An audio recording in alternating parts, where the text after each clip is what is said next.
Welcome, new and old friends. My name is 242, and today 42 got us one story. I'm joined by PA Nightmares and Lucy Luna to help me tell this story. So, turn off your lights, make sure your doors and windows are locked. Things are about to get spooky.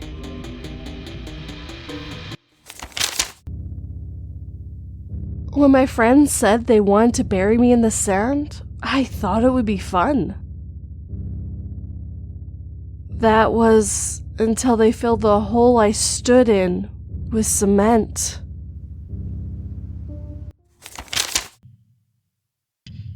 For my 26th birthday, I got a cake with candles I can't blow out. I hope it's not my last birthday. By Like I Did. Narrated by 242, PA Nightmares and Lunar Lucy. The bright morning sun was shining through the crack in my dark red curtains. I didn't like being awake just yet, but the feel of the sun on my skin somehow almost made up for it.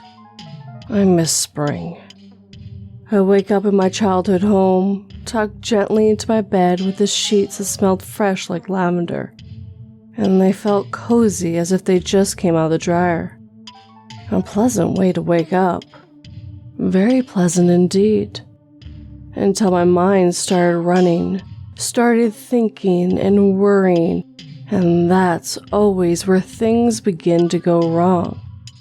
Or when I become conscious of the wrongness. As my mind woke up just a little more, the intrusive thought dug in like a worm. I shouldn't be here. The first shot of anxiety rushed through my body, so early in the morning. What a pity. I don't live here. These are not my sheets, not my softener smelling like fresh lavender. I don't live here anymore. I'm 25 years old. Last year I was back home for a few months after I finished college. But after torturing myself with application letters and a bunch of refusals, I finally got my own place a little while ago. Well, technically I'm 26 years old as of today. As my thoughts become just a little clearer, I finally start to remember that I came home for the weekend to visit my parents, so I wouldn't be entirely alone on this birthday that I much rather just skip. I'm supposed to be here because I came here last night. I swear, my morning brain cannot be trusted one bit. Finally, I stretched and shook off those terrible, intrusive thoughts as well as I can. Things are much better now, and I should be feeling just swell. I even got out a smile when I heard Mom and Dad knocking on my door. They've dressed up for the occasion, which is a little odd, but also very sweet of them. I suppose they wanted to make the best out of this day. I couldn't exactly have a big party with the country being half a lockdown after all. Mom was wearing a pastel rose dress with tiny white flowers and a wide white belt wrapped around her waist. Her lips were shining with bright lipstick, and she didn't have a single smudge on her paper white teeth. She was even wearing heels that go with the style of the dress, though we're certainly not a wear shoes inside type of family. Dad put on a nice pastel green shirt and even had a small bow tie tied around his neck. His face looked freshly shaved, and he even had a little spark in his eye as he brought in the cake they must have baked in secret when I was asleep. Or maybe the spark I saw was just a reflection of the candles on the perfectly delicious-looking cake.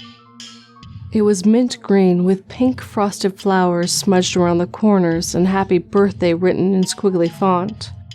The top was embellished with 26 candles, 13 of them green and 13 of them pink as it appeared. However, it's hard to say for sure, as the top of the cake was basically one big layer of fire. Very funny, I exclaimed after my 5th attempt at blowing them out. You do know April 1st was 3 weeks back. The stupid candles wouldn't blow out. Of course, Mom and Dad had to be all fun and get tricked candles. Neither my lungs nor my mood was ready for those so early in the morning. Mom smiled, Dad grinned. Come on, honey, blow out the candles, Mom said in a melodic voice. Make a wish, love, and make it a good one. Who knows how many more of those you'll get. They both started laughing. Yeah, funny, Dad. I'm old. Just remember, if I'm old, so are you. I tried to joke, but they didn't respond to that. Make a wish, Mom repeated. I wish you two would act a bit more normal. I nervously chuckled. They hadn't stopped smiling since they came inside. Mom only got closer to my face. I could feel her breath against my skin. It smelled like iron and cigarettes. When did you start smoking? I asked. Mom took a step back. She seemed to be embarrassed. I didn't like her picking up unhealthy habits, but I also didn't want her to feel embarrassed in front of me. However, both of my parents lost their smiles when I asked about the cigarettes. Dad pulled the cake away again. Well, I guess your wish will just have to wait. If you find it so terribly difficult to make a decision, young lady. Yes, very true, my dear. You tell her. Mom added. We will go downstairs for your birthday breakfast, and you can have cake then. They both nodded at each other and moved away from my bed. They took the cake that was still burning, the candles that should have burned through the cake by now, but they were still standing tall. Then they turned around, without a smile, let alone a word, and left the room. I heard them go down the stairs, and that was the very strange beginning to the morning of my 26th birthday. But of course, it didn't end there. And the next strange thing was the gown I was wearing, and that I certainly didn't remember putting it on. It was white with hints of gold by the collar. I am more than sure that I didn't own a clothing item like that. I don't even believe my grandmother owned anything like this, and I would have known if I put on something so terribly odd, which meant my parents had to be the ones to dress me in my sleep. If this was another prank, then I clearly misjudged Mom and Dad. They were losing their minds. I didn't bother getting changed so that I could storm down there and confront them about their absurd actions. This was not the birthday party I had in mind. I wanted a nice and relaxing day with cake and maybe a few presents. As I jumped down the last flight of stairs in my strange gown, I heard the music. It was coming from the kitchen, a melody I couldn't quite place. All of a sudden, my anger about this strange clothing vanished, and instead, I felt a miserable malaise. Slowly, I stumbled inside the kitchen, where I was taken aback by everything they had done. Balloons in every corner, confetti, and a big paper sign that said Happy Birthday. Fringe curtains were hanging from the window. Even weirder, it all appeared as if it was meant for a children's birthday party. My parents were standing around the confetti-filled table. Their smiles were bigger than when they came inside with the cake, which sat in the middle of the table. Around it, however, were items that I believe were once meant for breakfast. But they were all rotten. I instinctively took a step back. "Mom? Dad?" I whispered. Yes, that's us. Your mommy and your daddy. Now swiftly make a wish and blow out your candles so we can get your presents. Dad said without blinking once. What's going on? I don't like this. Please stop, I muttered. Mom almost lost her smile again, but then she used her right fingernail to pull the corner of her mouth. Honey, this is your special day. We will never stop. My eyes wandered to the telephone on the kitchen counter. It was a green old telephone with a cable. The one people stopped using more than a decade ago? I didn't even realize we still owned one. It didn't matter anyway. This one had its cord cut though. Or was it burned off? I probably had left my phone upstairs. I needed to get it and call for help. My parents were clearly unwell, and I was getting incredibly worried. Let me just get changed, and then we can have cake, okay? I'll be right back. No! They both shouted simultaneously. You look perfect, Mom said. Now, make a wish. Dad added. Despite feeling incredibly uneasy, I took a step closer to blow out the candles.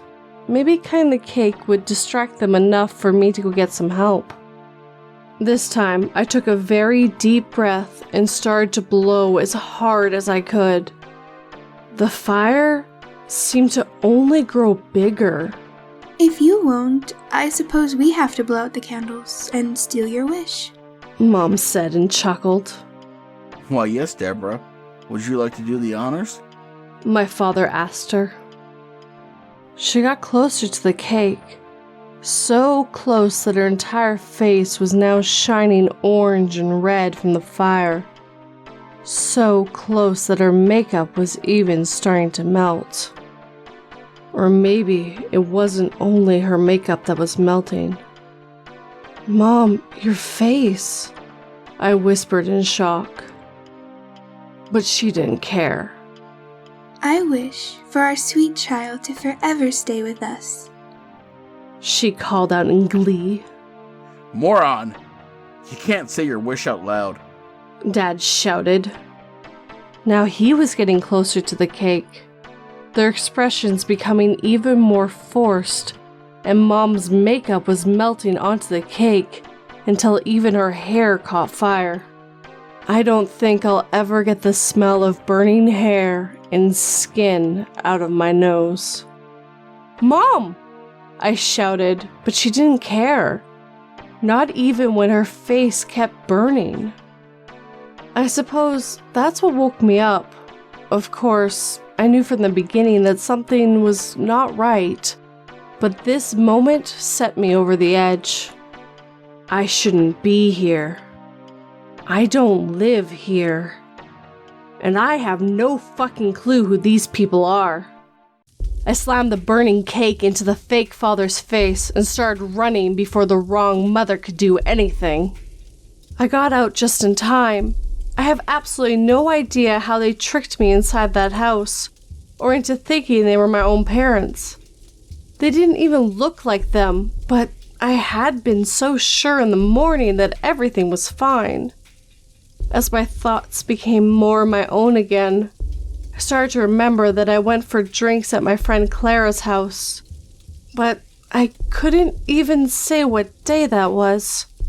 How they got into my head and memories like that, I will never understand. I was lucky my mind became conscious in time, or it might really have been my very last birthday. I ran and ran until I found help and was taken to the police. They went to the house as I instructed them. It wasn't inhabited currently. Apparently, it had only recently been restored after a family that lived there had died in a fire. I really can't say if those people were even real, whether they had lost a child and tried to lure a new one in. Maybe I was just an easy victim. Although, I'm not sure how they knew about my birthday. When the police found the house, there was nobody there. The fake parents were gone, but they did leave one thing. A mint green cake with pink frosting and 26 burning candles.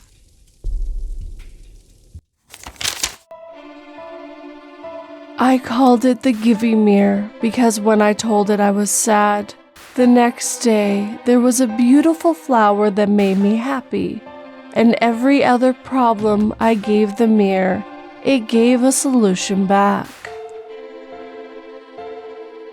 The mirror had never been wrong before, but I was still a little nervous as I picked up the hammer that appeared the next day, after I had told it I was jealous of my baby sister.